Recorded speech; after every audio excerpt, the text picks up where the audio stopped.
Soy Enrique Rodal y me da mucho gusto saludarles y espero que en estos días estén aprovechando la oportunidad de estudiar en esta modalidad y a través de Aprende en Casa 2 por televisión. Estas sesiones tienen la finalidad de que sigamos teniendo la posibilidad de desarrollar conocimientos sobre temas correspondientes a la asignatura de primer grado de secundaria. Recuerden mantener la sana distancia y lavarse las manos con agua y jabón durante 20 segundos al menos. Al cuidarte tú, cuidas a los demás. Hoy nos acompaña la maestra María del Rocío Benítez Franco, que imparte la asignatura Historia en la Escuela Secundaria Técnica número 109. Bienvenida, maestra. Muchas gracias. Saludos a todas y todos en casa y aquí en el estudio. En la sesión de hoy reconoceremos las características de la monarquía absoluta y la organización estamental de la sociedad en el antiguo régimen. Antes de iniciar, les recuerdo que es importante que participen en las actividades. También les invito a preparar lápiz o bolígrafo, colores, cuaderno u hojas blancas para que puedan anotar las ideas principales, así como las preguntas y reflexiones que puedan surgir a lo largo de la sesión. Sociedad estamental y monarquía absoluta. No olviden tener a la mano su libro de texto de historia. El tema que abordaremos se localiza en el bloque 1. Si ya están listos y listas, ¡comencemos! En el siglo XVI, con el descubrimiento de América y las reformas protestantes en Europa, las monarquías se convirtieron en estados poderosos, lo que consolidó y concentró el poder en una figura, el rey. Las monarquías se fueron transformando en absolutas y para los siglos XVII y XVIII el absolutismo se había afianzado en Europa. Pero, ¿cuál era la justificación de esta forma de gobierno? Según recuerdo, maestra, se basaba en la idea de un mandato divino. ¿No es así? Vamos a averiguarlo. Les compartiré dos fragmentos que reflejan el pensamiento absolutista. El primero es fragmento de la obra Los 6 libros de la República del francés Jean Bodin, publicada en 1576. Dado que después de Dios nada hay de mayor sobre la tierra que los príncipes soberanos, instituidos por él como sus lugartenientes para mandar a los demás hombres, es preciso prestar atención a su condición para así respetar y reverenciar su majestad con la sumisión debida, y pensar y hablar de ellos dignamente, ya que quien menosprecia a su príncipe soberano, menosprecia a Dios, del cual es su imagen sobre la tierra. A fin de que pueda reconocerse quién es tal príncipe soberano, es necesario conocer los atributos que no comparte con los súbditos, puesto que, si se tratase de atributos comunes, no podría hablarse de príncipe soberano. Es preciso que los atributos de la soberanía sean tales que solo convengan al príncipe soberano, puesto que si son comunicables a los súbditos, no puede decirse que sean atributos de la soberanía. Del mismo modo que una corona pierde su nombre si es abierta o se le arrancan sus florones, también la soberanía pierde su grandeza si en ella se practica una abertura para usurpar alguna de sus propiedades. Al igual que el gran Dios soberano, no puede crear otro Dios semejante, ya que siendo infinito no puede, por demostración necesaria, hacer que haya dos cosas infinitas, del mismo modo que podemos afirmar que el príncipe que hemos puesto como imagen de Dios no puede hacer de un súbdito su igual sin que su poder desaparezca. El primer atributo del príncipe soberano es el poder de dar leyes a todos en general y a cada uno en particular. Con esto no se dice bastante, sino que es preciso añadir sin consentimiento de superior, igual o inferior. Si el rey no puede hacer leyes sin el consentimiento de un superior a él, es en realidad súbdito. Si de un igual, tiene un asociado. Y si de los súbditos, sea del Senado o del pueblo, no es soberano.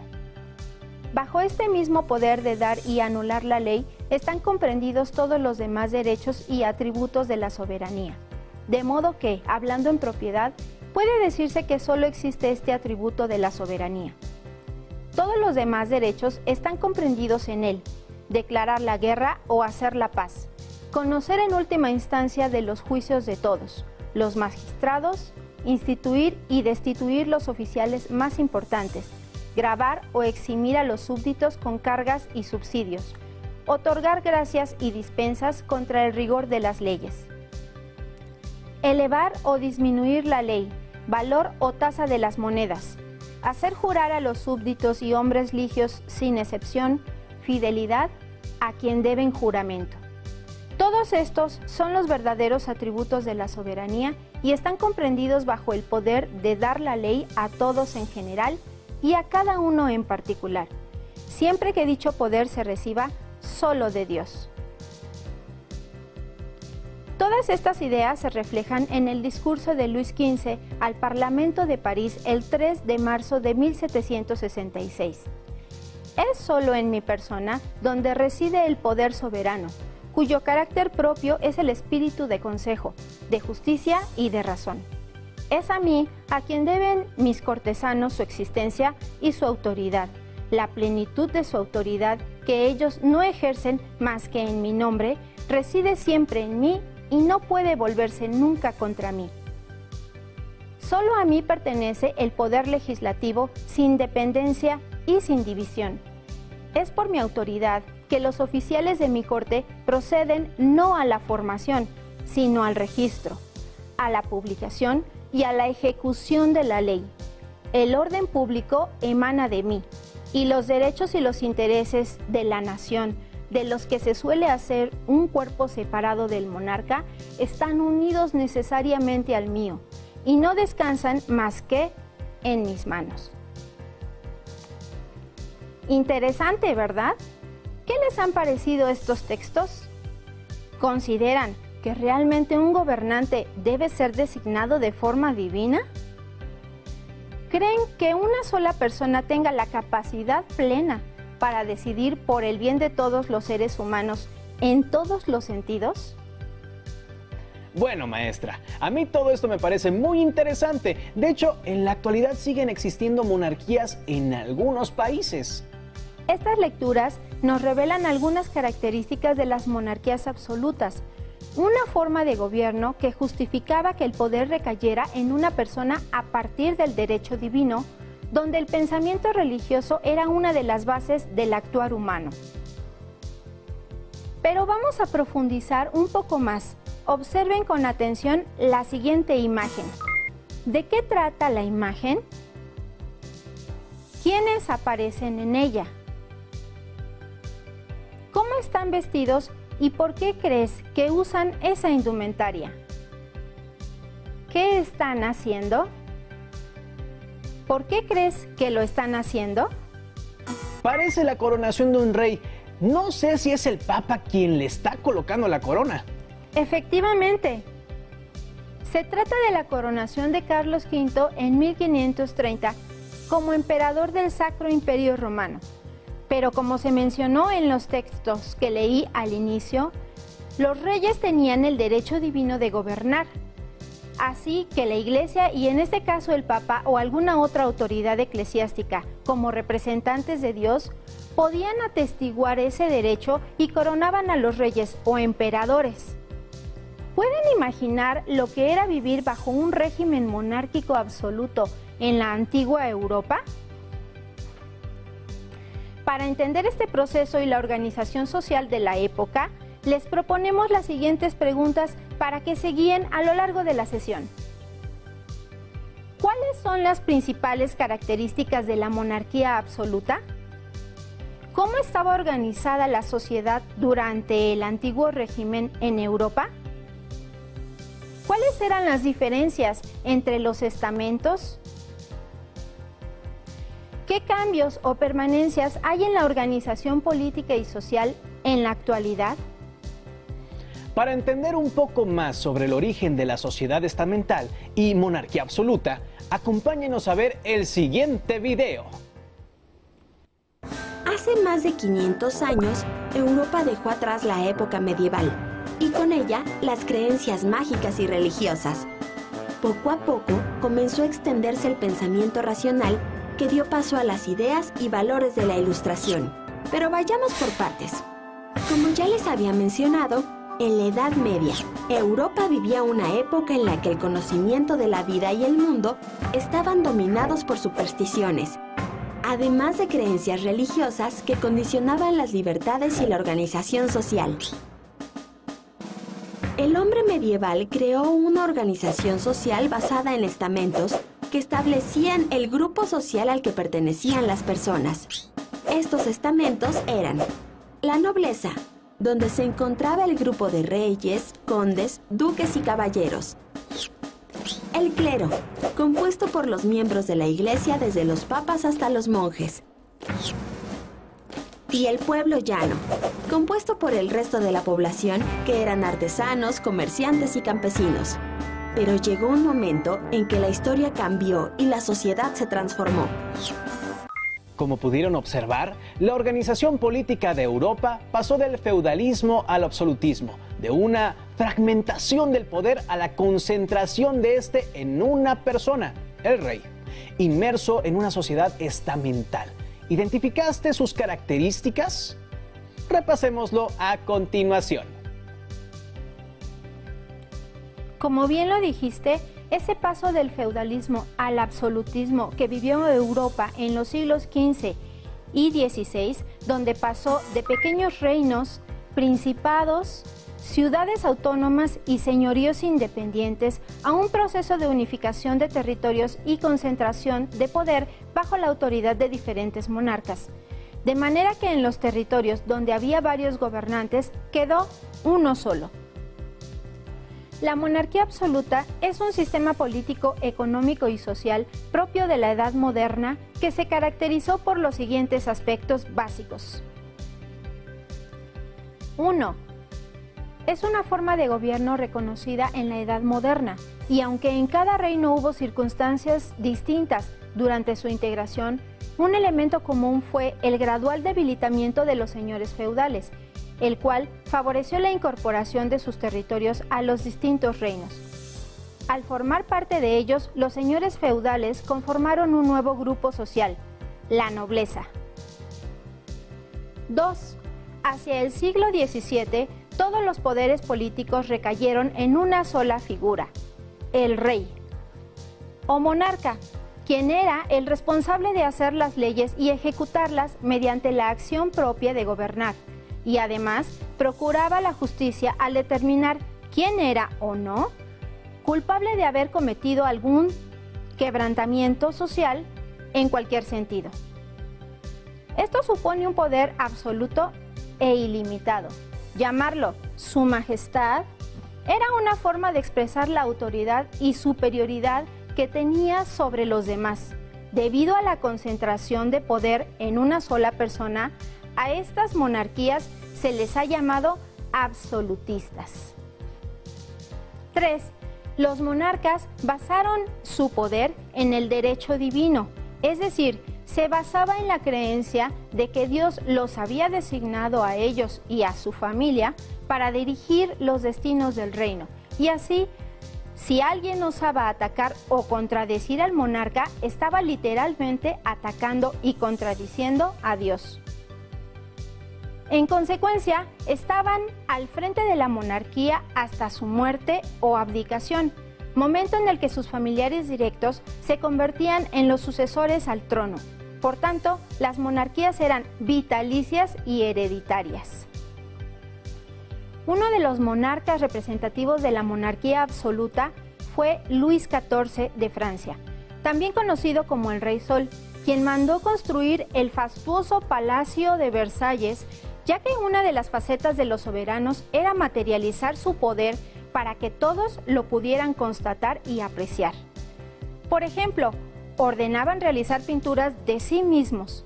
Estos retratos buscaban reflejar la magnificencia de sus personalidades y trascender la privilegiada posición del soberano. En sus escritos también sustentaban su potestad. Luis XV, monarca francés, sucesor de Luis XIV, En su discurso del 3 de marzo de 1766 expresó la frase: "Es solo en mi persona donde reside el poder soberano", como ya lo escuchamos en nuestra lectura del texto anterior.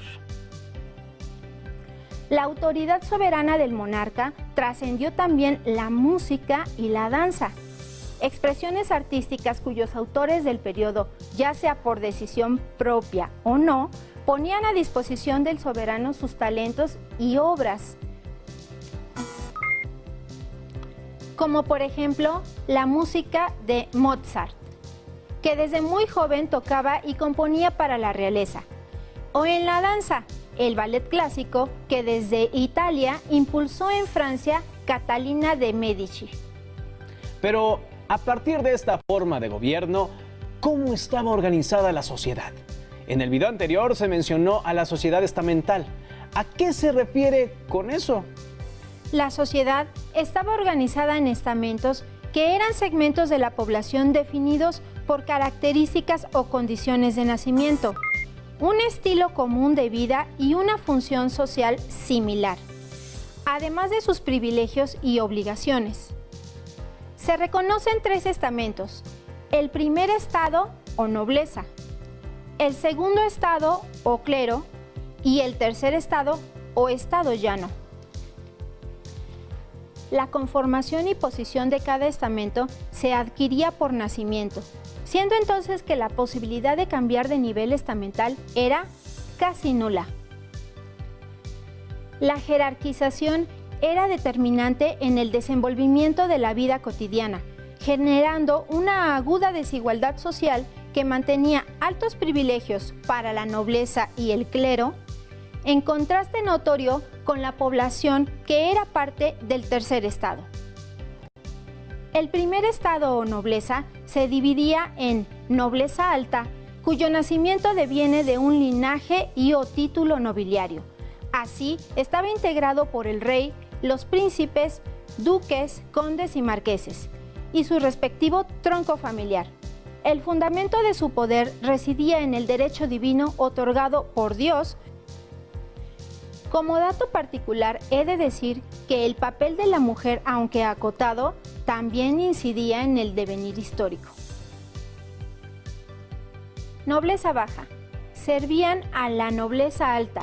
Eran caballeros, nobleza de toga e hidalgos. La nobleza poseía un apellido y no trabajaban con sus manos, ya que se sostenían de las rentas de sus tierras.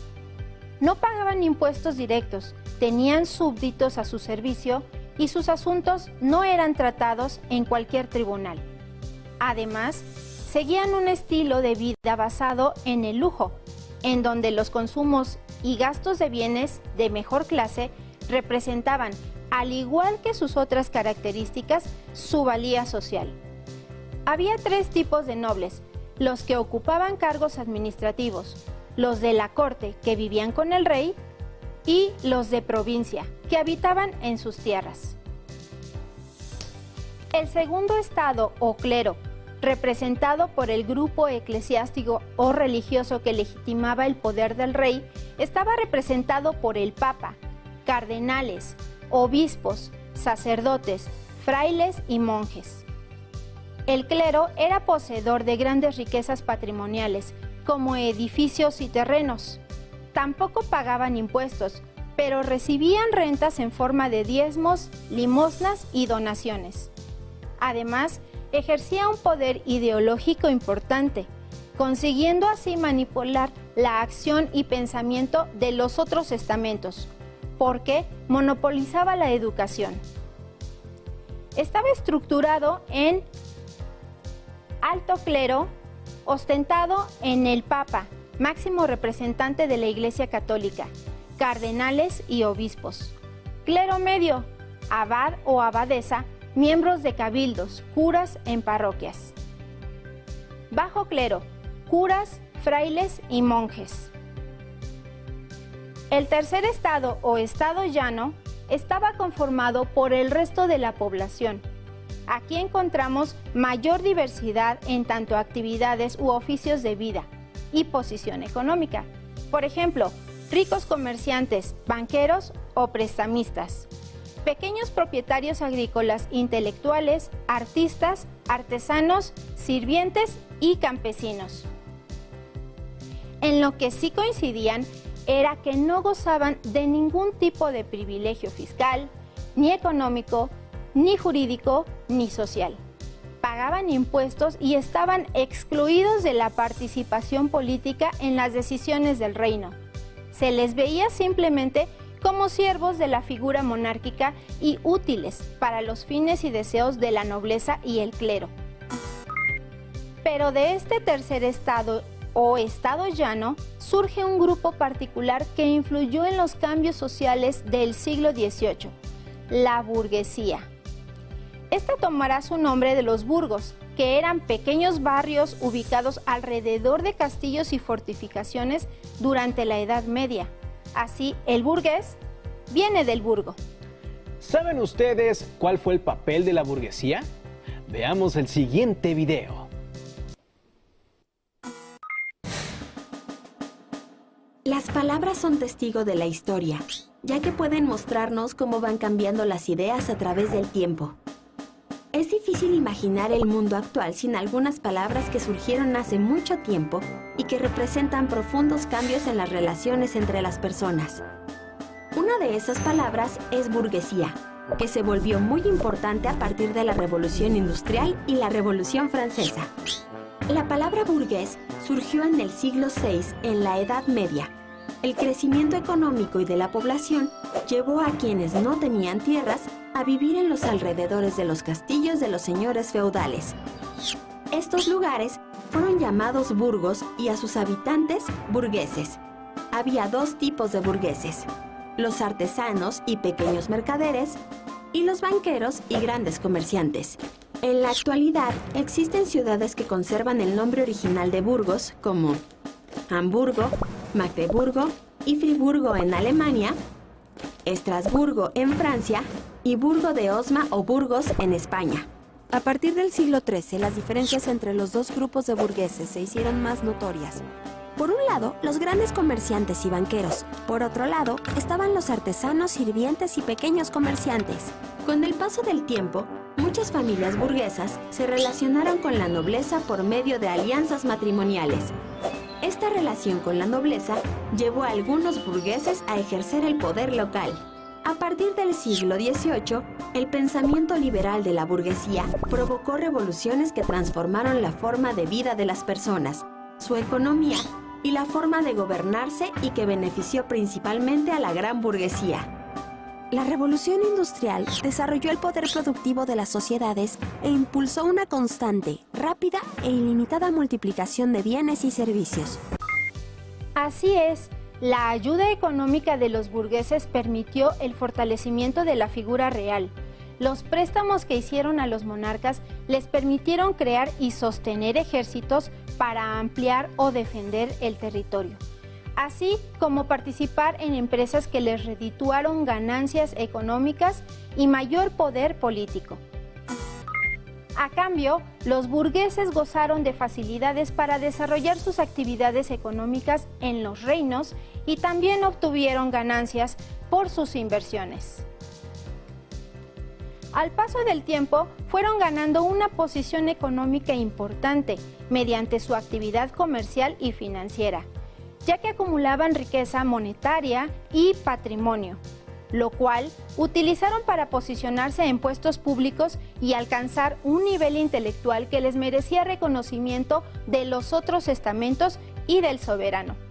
Pero aún así, la burguesía no alcanzaba la posibilidad de ejercer derechos políticos y estaba limitada en sus actividades, tanto económicas como sociales, lo cual no le agradaba en absoluto, porque no le permitía crecer ni fortalecerse.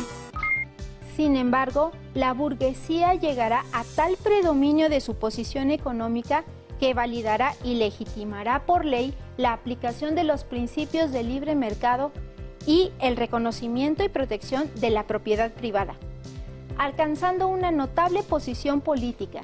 Esta la conseguirá mediante las revoluciones liberales en Europa y otras partes del mundo, e impondrá nuevos regímenes de gobierno como la monarquía parlamentaria, legitimada en constituciones que garanticen el derecho de los individuos a elegir a sus gobernantes de manera directa e instaurarán la división de poderes y la soberanía nacional para pasar a la conformación plena de Estado-Nación. Recordarán que al inicio de nuestra sesión se hizo la pregunta: ¿qué cambios o permanencias hay en la organización política y social en la actualidad? En efecto, hoy en día en nuestro país hay un marco legal que ampara los derechos políticos fundamentales del individuo, según nuestras leyes. Ustedes gozan de libertad plena para desarrollarse como seres humanos y expresarse libremente. Además, pueden desempeñarse libremente en las actividades legales, profesionales y comerciales que deseen. Como dato especial y para complementar el tema, quiero comentar que la burguesía no va a ser la única que movilice las ideas de la Ilustración. La monarquía absoluta también hará uso de esta corriente de pensamiento en favor de su posición.